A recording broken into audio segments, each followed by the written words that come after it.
How can you preserve your humanity as a leader when we are in the midst of an AI revolution where technology is changing every moment of every day, where your job as a leader is morphing, where your team's job is being eroded and changed, and where we are existing in a political earthquake, where suddenly what was true is changing under our feet?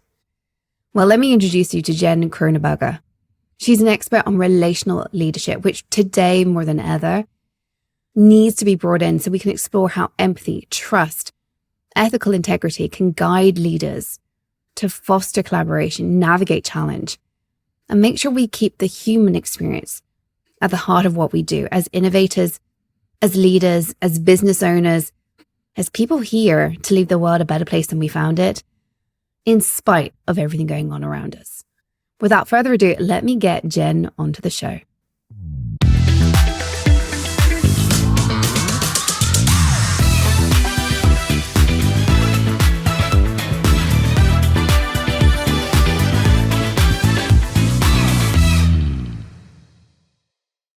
Welcome to the show, Jen. Thank you for joining us today. Thanks for having me. I am really excited to dig into today's conversation because we had a kick-ass conversation before hitting record. So let's start off by telling me about yourself, how you came to doing the work today and why this matters so deeply to you. You know, I'm not going to go all the way through my whole history, but I'm going to take you back just for a few minutes here. As a small child, I think I was always in the curious space of always hanging out with the adults, getting to know, people at a very early age. And it was always interesting to me to see, just even in my family, to see how my parents would relate to people and the connections that they made. And they were so fantastic at that kind of stuff. You could see the really strong relationships that they built on purpose. They were very intentional in connecting with others. And I think that was something that I thread through my life since I was young. I, went to my undergrad. I studied journalism, English, with a concentration in journalism. I was going to be the next Barbara Walters. Ooh, of course, right? I'm not, however. So surprise, surprise. Yeah. But it was interesting. I think I followed this path of wanting to create, wanting to understand, wanting to learn. And I've been a student pretty much all of my life. I then realized that I also wanted to love what I did. I remember my parents early on always said, you can be and do whatever you want. Just make sure you love it. And that stuck with me for a long time. And I wanted to find, what am I passionate about? And for a period of time early in my life, it was sports. I love sports. I've been an athlete my whole life. So I started coaching, and I opened up a 20,000 square foot training facility for athletes. Wow. Oh my goodness. I did not know that until we hit record. Yeah. Wow. So I was working with, at sometimes professional athletes, little kids, everything in between. I went back to school during that period of time because I recognized the power of the human mind. And I got my master's degree in sports and human performance psychology. And I started to really dive into how the brain works as far as the brain-body connection. But even beyond that, how we build teams, how we learn how to lead. All of those pieces kind of played a role. And so coming out of that, I realized, this isn't just about sports. This is about everyday life. This is about how we show up every day. So I wanted to bring that into the corporate world, and it took off. It was something that was well received. It was understood. The parallels were easy.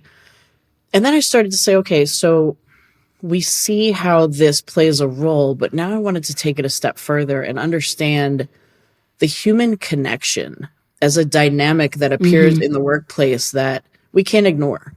Even in the age of, technology and everything else that's happening around us, we can't ignore the need for human connection. And so I spent the last 10 to 15 years on the speaker circuit.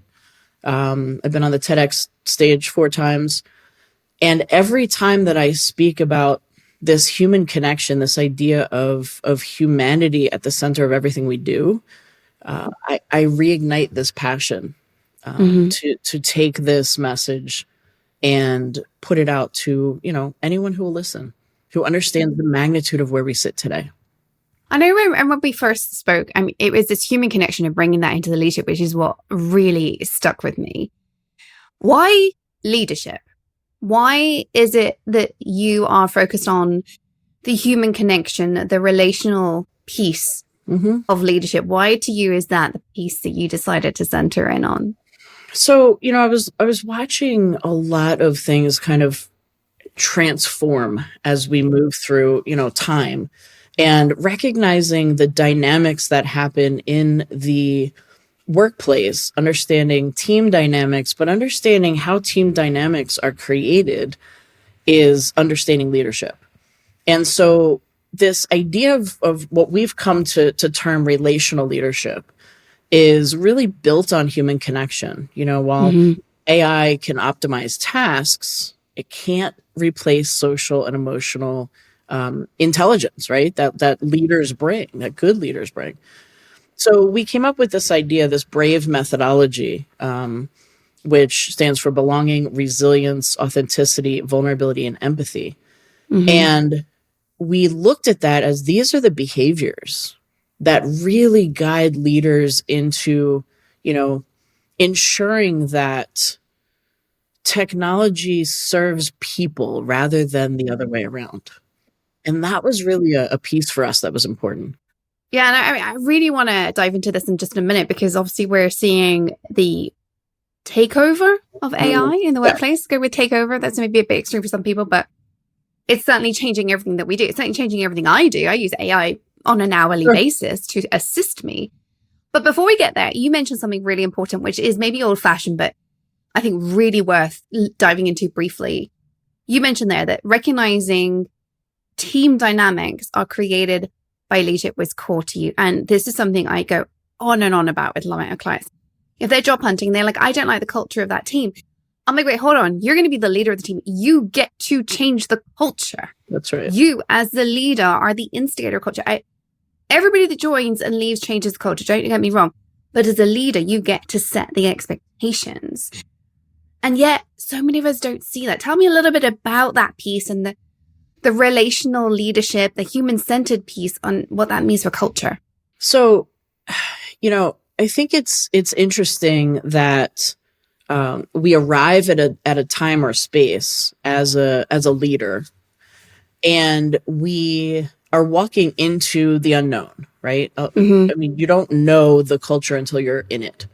So a lot of times I see, new leaders coming into organizations who are afraid because they don't want to either mess up what's already there that might be good, or they don't know how to actually walk into a situation where they get to kind of put their thumbprint on. And I think it's really important in a sense of defining what those things are. I was just working with a client recently who, we were talking about defining values. Actually, a few clients right off the top of my head that this is a conversation right now. Defining values of the company and really recognizing what those values are. It's more than just, words on a wall or on a screen, on a backdrop. Those are all fine. But the problem is, I think we stop there. And leaders look at that as, hey, we have them, check the box, right? Instead of, how do we action these? What do these actually look like in real life? And I challenge leaders, new or who've been there for, 20 years, to say, are these the correct values that we're leaning into? And if they are, does everyone in the company know what they are, first of all? Yeah, that is a biggie that is seriously overlooked so much of the time. I think a leader sits in their little glass box sometimes, or in my case, sit on the end of Zoom, and I assume my team knows our value system. But you know what I have learned? You need to repeat them on a weekly basis. It's not just, once and done at the beginning. It's weekly. These are our values. These are our ethics. This is how we lead. This is how we're empathetic. This is how we operate. And it's overlooked so much of the time, to the cost of both the leader, but also to the performance of the team and the company, right? Exactly. Yeah. And I think that you just hit the nail on the head there. That's the piece where if we don't define them, because guess what? If we say one of our values is happiness, well, that looks completely different to me than it might to you, right? Yeah. Yeah. And so we might have an overarching theme that is happiness, and we have to take that a step further to be able to actually have the conversation with each of our team members to define what is your definition of happiness so that we know when we get you there, right? That's critical. That's so critical. And it just brings me back to a conversation I had earlier in my career with a boss I had who said one of our values, I don't think he used my values, I can't remember what it was, but he wanted everybody to have fun. And so he organized, without talking to any of us, a whitewater rafting weekend. Which, one, was a weekend away from my family, but two, is my idea of hell. Like, that was not fun. I was sick that weekend. I bet you were. Yeah. I was not doing that. No. And I think that's the missing piece here. We're all individuals and it's a joyful thing. And you've got to bring that in and understand what each person needs to bring to the table so they can be themselves, being themselves at work while fulfilling your value system, which is allowing us to perform. Okay, let's go back because I could talk about that all day. But what I really want to pick your brains on is the AI leadership ethics, the human-centered leadership that we need to bring in this AI-centric world. I mean, obviously, my audience is tech-centric, but we're in this space of AI changing how we lead, even if we're not a tech company. So give me your 2 cents, first of all, on how does relational leadership, that relationship with people, evolve now we're in an AI-driven environment? Like, what do we need to be considering? So I think one of the most important things that we put at the forefront of that dynamic between, AI and tech really kind of rising to the top of how we do things is recognizing that trust is going to be at the cornerstone of this dynamic, right? Yeah. So, yeah. If we think about trust is built through transparency. It's built through active listening. It's built through shared decision making. And so what we do in our Brave approach is really helping leaders to figure out how to sustain and build that trust, but also sustain it during times of uncertainty, which everything new is a time of uncertainty, right? Yeah. No one has any clue what that's going to look like down the road. So people trust leaders who put relationships before results. They put relationships before efficiency. They put relationships before outcome. And the more the leaders involve their teams in any of these tech transitions, the greater the trust and the greater the resiliency they build. And that's really big. If employees feel part of this tech or AI-driven transformation, then they don't feel like they're at the mercy of it, right? If we involve them in the conversation and the decision-making, I think, and honesty, be upfront. What does this mean for your teams, right? Check on your employees' emotional responses to change, because that's something that, a lot of people, we don't like change. Let's shy away from that conversation. No, you got to lean into that conversation. I think one of the key things I have noticed as leaders is we tend to be the people that like change. It's almost like a requirement for us to thrive as leaders. The really great leaders, the ones who aren't just there because it was the next promotion level, but the ones who are like thriving, who are going all the way, we tend to feed on change. And I think that's what sets us apart from the normal, average, the standard deviations and all that. The bell curve is don't like change. We're, as leaders, at one end, I think that is part of what we are. And so it's very hard for us to empathize at times, except for slowing down with that. This is change and it's uncertain. We move through the Tuckman model of change much more quickly than our team will, because of who we are. And that's one of the things I look out for with up and coming leaders is, are they change adapted? Because as you say, everything I love what you said. I've written it down. This is a quote we're going to use forever. It's like, everything new is a time of uncertainty. I think that epitomizes how so many of us feel. Now, if we talk about AI for a second, you mentioned trust as a cornerstone of leadership. And I think one of the things that people are very uncomfortable about is AI replacing humans, and where's the trust? AI is a black box. We don't understand how it makes decisions. We can't look at its source code and go, oh, that's why it did this decision, because the source code is not how it makes the decision. It's what it's learned. Or that is why it's different from standard software. And therefore, there's an innate lack of trust immediately in AI.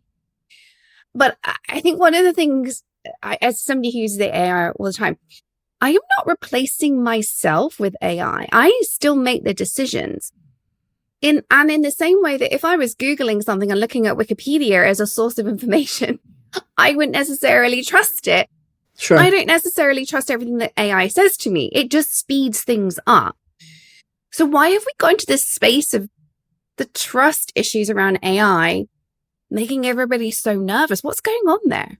I think, there was this, like you just said, there was a mindset, I guess, from the very beginning that was, oh, AI is coming to take your jobs. Right. And that was the narrative. That's what, the uncertainty led us to that space of it must be true.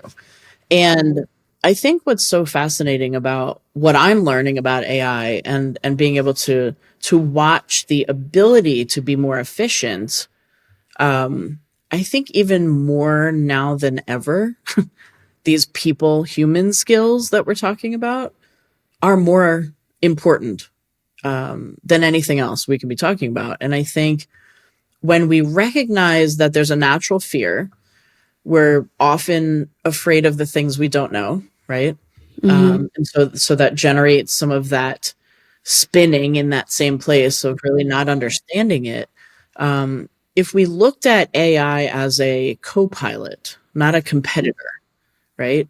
We look at it as like, this is part of our team. It's a partnership mindset, which I think is, you see AI as a team member rather than a threat.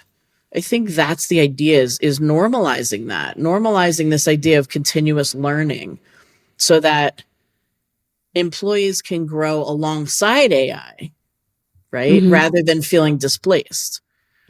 That's critical. We don't do that enough. I think, if we're giving our employees the opposite the ability, to learn and grow, now AI is a tool that we can utilize to help, not as, something that we're afraid of because it's going to knock me out of my position. That's big. And, it's emotional, right? We have to be able to support our employees through both the technical learning of what AI is and the emotional shift. And this is different. And I do think I see that missing a lot. I work with so many people who are bringing AI into their companies. Either they are or their bosses, or maybe they've been, I was working with a lady recently who her entire job was to identify where AI should be used in the company. That was her job description. She wasn't an AI expert because nobody really is, unless you were the people at OpenAI or Stanford, and even they only know about their bit, right? Nobody really knows very much about AI yet. Yeah.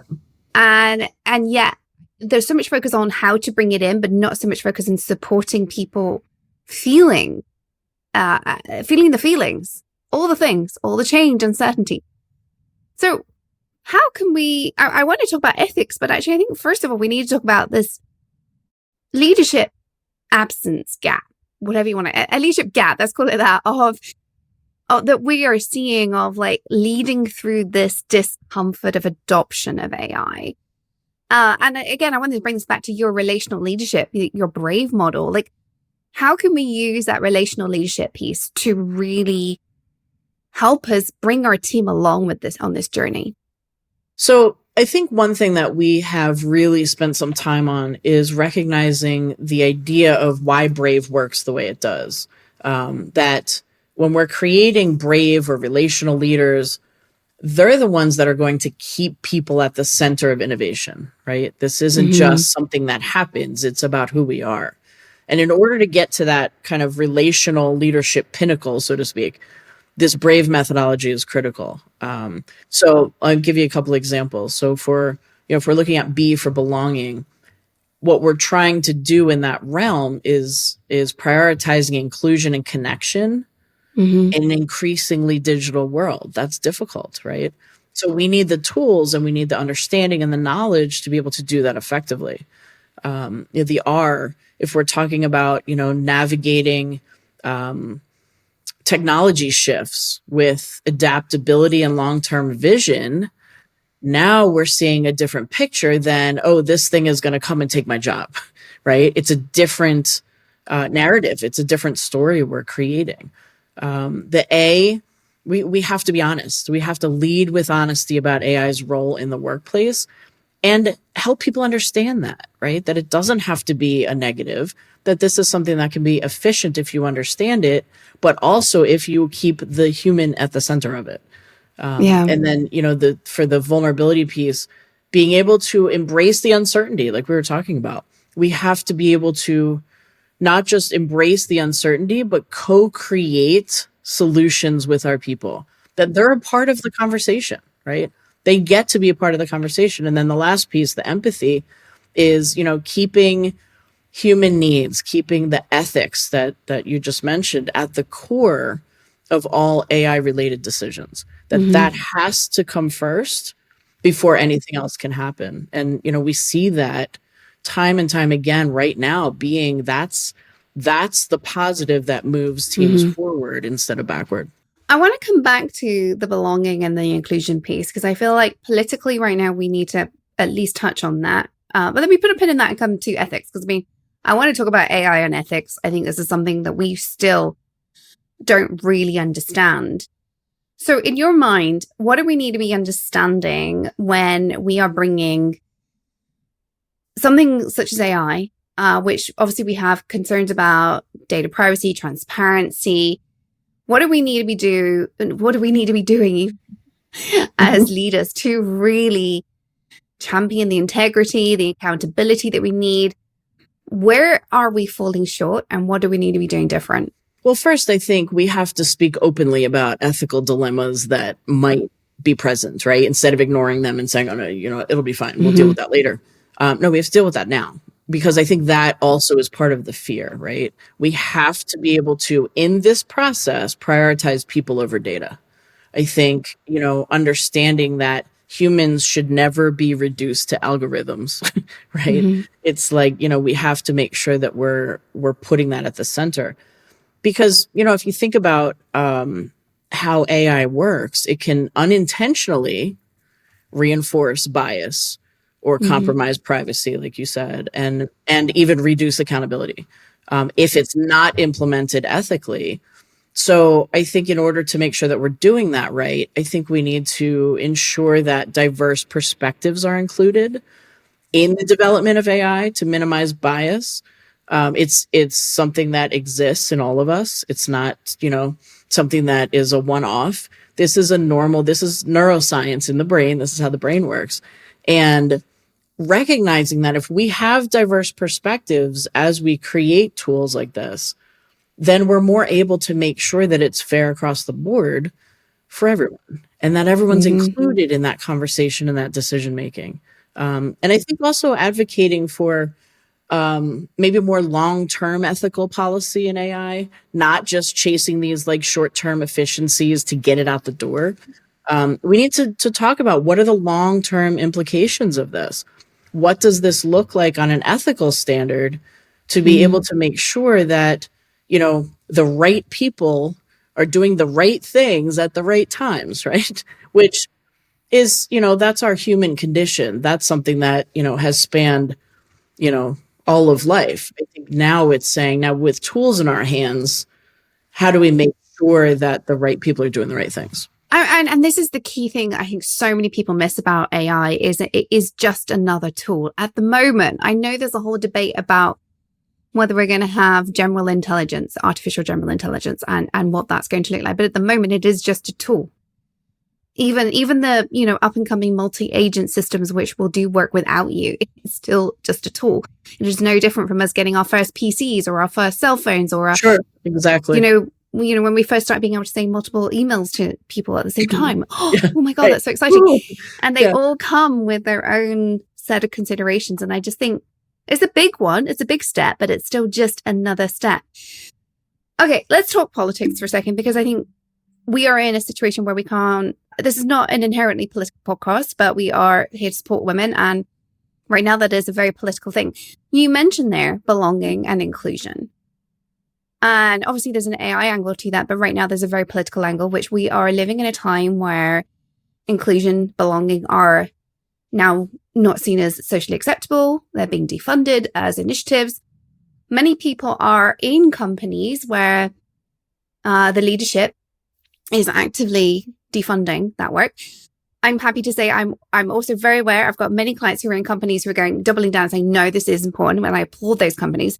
But I know that's not true for everybody. So what do the women listening to this need to hear to get through this, to walk through this, but also to hold their team through this? And how do we address when we're in a situation where belonging and diversity initiatives are being unfunded? So first of all, I will say that this is an important conversation to be having. It's one that we can't shy away from. As much as, it might not be at the center of all of your conversations, all of my conversations, certainly. I think it's one that that needs a little time and breathing space for us all to sit in and to recognize the moment that we are in. And we have an opportunity here. I see this as an opportunity, not as, something that is going to bury us, in other words. I see this as an opportunity to be able to say what is right and what isn't. And going back to this idea of ethics in AI, I think it's the same thing. It's what is right versus what is wrong. And I think each one of us, I believe certainly that each one of us has a moral compass that is innate, that we're born with that. And it's something that we decide over time how much we follow it. And I think, in this moment, to be able to say, hey, you're not alone in this. One of the first taglines I created for my business way back in the day, and I guess I had some sort of, foresight here, but the tagline I created was, because we aren't meant to do this alone. And I recognize that more today, I think, than ever, whether it's politics or it's technology or it's, just the siloed feeling that so many people have right now, the disconnect that we're feeling. We're the most technologically connected society ever, yet we're standing in the midst of being the most disconnected at the same time. Yeah. So recognizing the moment for us to be able to say, wait a minute, let's take a pause. Everyone take a breath. And let's go back to not what everyone else is telling us, the noise that's happening around us, but quieting the noise for a second and listening to our own voice of saying, I know what's right, and I'm going to sit in it with you for as long as it takes. Yeah. And that if we can do that with each other, and we have these opportunities to say, no, now is the time. It's not tomorrow. It's not yesterday. It's right now. What am I doing today to lift up another woman, to find a connection with another woman, to find, other, whether it's a cultural thing or it's a gender thing or it's a race thing or whatever that thing is that I'm watching happen around me, to reach out and to say, I'm in it with you and I got your back. Yeah. And I think just those words today mean so much more than they ever have. And I will, in our lifetime anyway. And I think we are called in this moment to have a voice and to use it and to not be quiet and to not sit by and just hope it gets better. So we have to be a part of the getting better. It's not going to happen without us. And I think that that's really where we sit today, is to make sure that we're in this together. Mm-hmm. You know, we're not meant to do it alone. I think one of the things that this is really highlighting to me is bringing home leadership skills that sadly have had to really come to the fore in the last few years. You know, in the last few years, I've had conversations with clients about how to support your team through Black Lives Matter protests and how they're feeling, you know, how they're feeling and whether or not they feel safe. The breakout of the war in Ukraine, I had multiple clients who had teams in Ukraine or family, team members who had family members over in Ukraine. Similarly, with what's going on in Israel and Gaza, both sides, it's horrendous. If you have anything to do with either side there, it's utterly horrific. And I've had so many conversations about being a leader who supports your team through that. I think the difference this time is, as somebody who supports women in tech, every single one of my clients is in pain right now. And we are needing to support every woman around us and many others as well. It's not just women obviously affected by what's going on right now. And support ourselves in a time of true, I'm going to use the word terror, actually, I would say. And it's that supporting ourselves, putting our own face mask on first, as we always talk about, so that we can support others. We need to practice that on a daily basis right now, right? Yeah, I think, it's in the practice, it's in the doing, it's in the action. It's not just in the words anymore. We can say it. We can say, oh, yes, I support, XYZ. But if we're not, what does support look like then? if it's not in action, right? And I think that, if we can get really good at recognizing what those actions are, doubling down on human connection right now, putting the human at the center of every conversation and making that a priority, some of these other things naturally start to take care of themselves. And I think, like you said, there's a lot of people hurting right now all over the globe. And I think, to ignore that and to not talk about it or to believe that it's just going to go away it doesn't make sense. And it's, it's not something that we can do if we actually are saying, yes, I'm following my moral compass, and have personal non-negotiables that I'm not willing to compromise on. And, some of those things are, the humanity of other people, of seeing that, truly seeing it and recognizing that we're all connected in some way and that we have to get back to that place. I'd actually really love listeners to reach out. I'm always on LinkedIn. You can also hit my email address, which you find if you're a newsletter subscriber, hit reply. They all come to me still. I'd actually love to know if you want us to dive deeper into this on the podcast. It's something I don't want this to become a political podcast. I have very strong political views myself. That was never my intention with this podcast. My podcast is here to elevate women in tech, but they are now so intimately intertwined. And as Jen has just shared, there's so many of us in pain right now globally. It is not just the US. It is truly global. So please reach out. Let us know if you want us to dive into this a bit more, how to support you as leaders, but also how to help you support your companies, your teams, how to navigate this. Let me know. I would love to know where you want us to take this conversation. Jen, before we go into the quickfire round, which I know we need to do, I want to lift everybody up a little bit. So let's talk about what can we do as leaders to cultivate practices. How can we bring more relational leadership in to really provide some gratitude, some joy amidst the chaos we're all experiencing right now? What a big question. I love to ask the big ones. How to bring in more joy. Something that kind of has lit me up, and it was something that I just heard, I guess it was a couple weeks ago now. There was a LinkedIn Live with Anish Raman, who's the Chief Economic Opportunity Officer at LinkedIn. And they did this piece. He was on a panel, and it was called "Thriving with AI: The Power of Human Skills." And what he talked about, I had to watch it a couple times because I was like, wait, did he just say everything that we've been talking about? This is wild.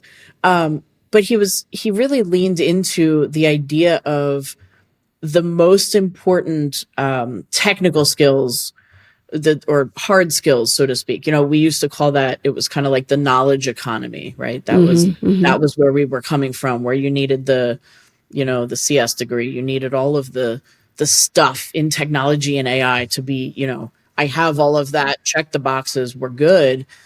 But what he was talking about is that economy is on the way out. And what really is coming in, he called the innovation economy. And that human skills sit at the forefront of that. And that human skills really is the new hard skills. It's the anchor of this new innovation economy. But we used to call soft skills. I mean, I've always called them essential skills. And if you look at my website, actually, I love that. the very top of my website says, let's stop calling them soft skills. Yeah, I say real skills because I'm like, they're damn real. Like, it's what we need, people. Yeah, they're essential. If we don't have these, though, we don't have anything else. And so I think, when you see these things show up, there was a lot of talk around emotional intelligence, right? For a while, that was the thing. And then it was this. And then, at the core of all of this, it's about being human, right? And let's get on with our humanity. Let's get on with how are we connecting with other people? How are we showing up in that space that we need right now? More empathy, more authenticity, more vulnerability. How are we showing up? What does that look like in real life? And I challenge you, anyone listening today, to say, what does that mean to me?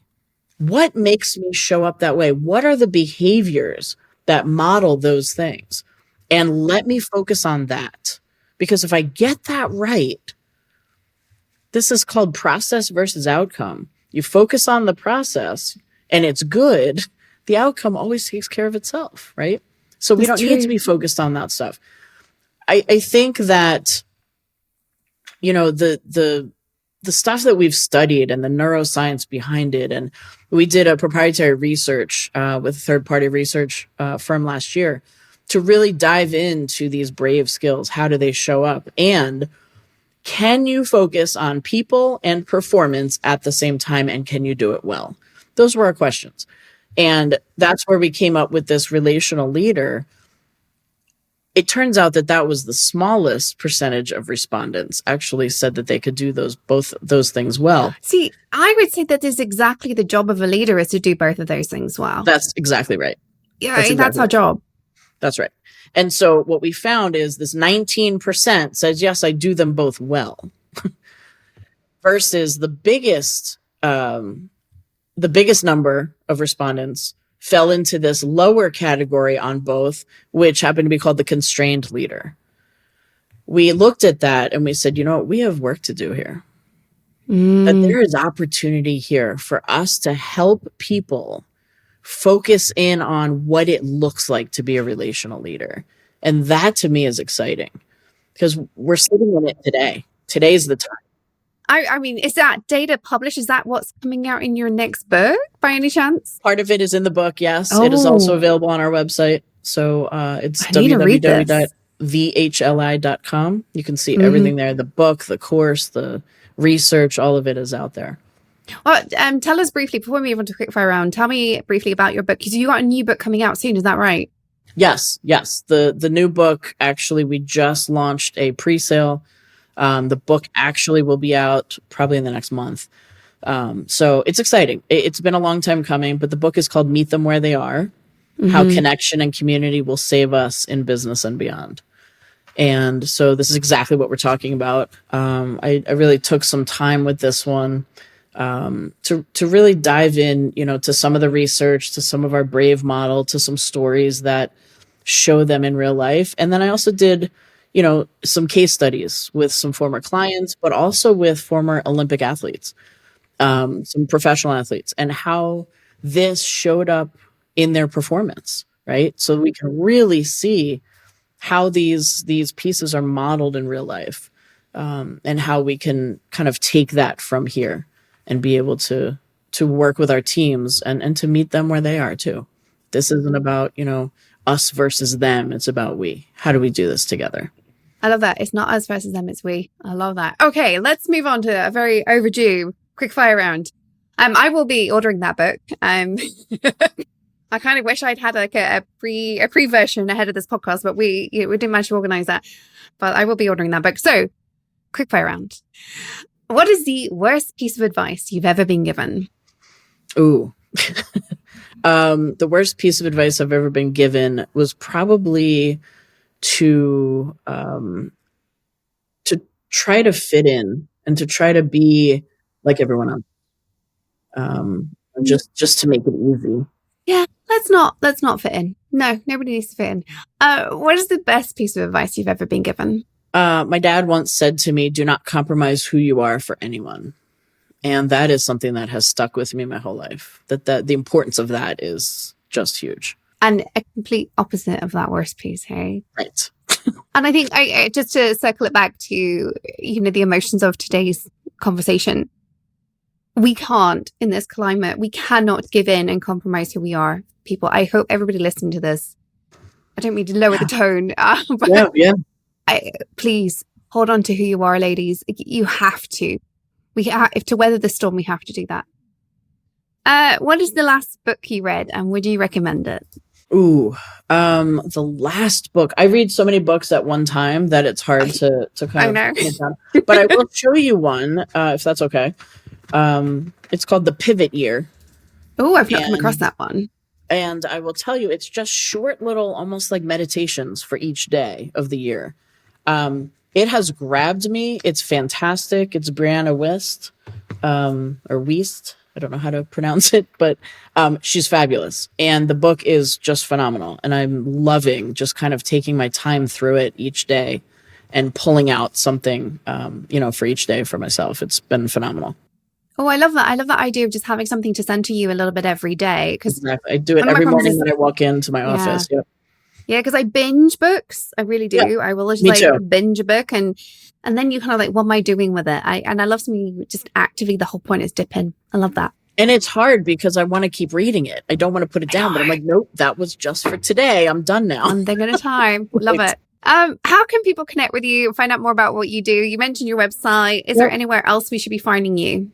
Yeah, I'm on LinkedIn, both my name and the Human Leadership Institute. We're both on there, so they're both me. And can connect with me, Jen Croneberger, on LinkedIn. Like I said, the Human Leadership Institute. I'm around a lot of the socials. Just look up my name, you'll find me. Real life stuff. Yeah, you've got an unusual surname, so hopefully people will definitely find it easy to find you. But we will make sure LinkedIn, website, book link, all of that is in the show notes. So if you're interested in connecting with Jen, she is an extraordinary human just to have a chat with. I can tell you that.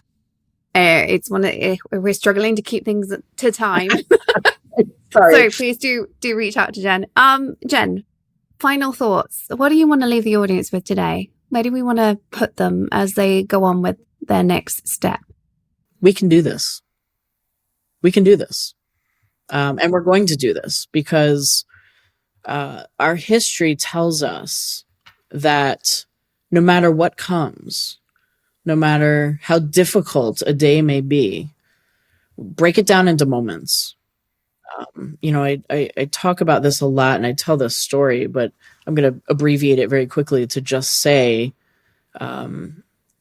we have these self-imposed bad days, right? We call them, I can't imagine what else could go wrong, right? And it's like, why do you invite that? Yeah. Let's focus on, it's a bad moment, not a bad day. And when we start to look at things in moments, we really can start to build a life that doesn't, shake us down the moment we wake up. We get a chance to start over every moment. And when we take that responsibility seriously for ourselves, that's life-changing. It's life-changing. And so we can do that together, though. Again, this is not something for us to think that we have to be alone in this space or this hurt or this whatever fear. We have each other. Let's build communities that are strong and build connections that will save us, because they will if we do it right. And we have an opportunity right now to do it right. 100%. Thank you, Jen. This has been an incredibly timely conversation. Thank you. Thanks for having me. I really hope that everybody listening takes away from today that, one, relational leadership reminds us that we have a job to do, that we can balance performance and people, but that we can also put people first in the face of things like AI advancements, that empathy, trust, that ability to connect with each other is our roadmap to lead with humanity, confidence, and purpose. And in the face of today's challenges, and by that, I don't just mean AI, I mean everything that's going on in the world, that is more important than ever. So let me just leave you with some of those final thoughts from Jen. Take your day a moment at a time. Don't be shaken down by it. Such wise words. Start over every moment. Because ladies, you've got this.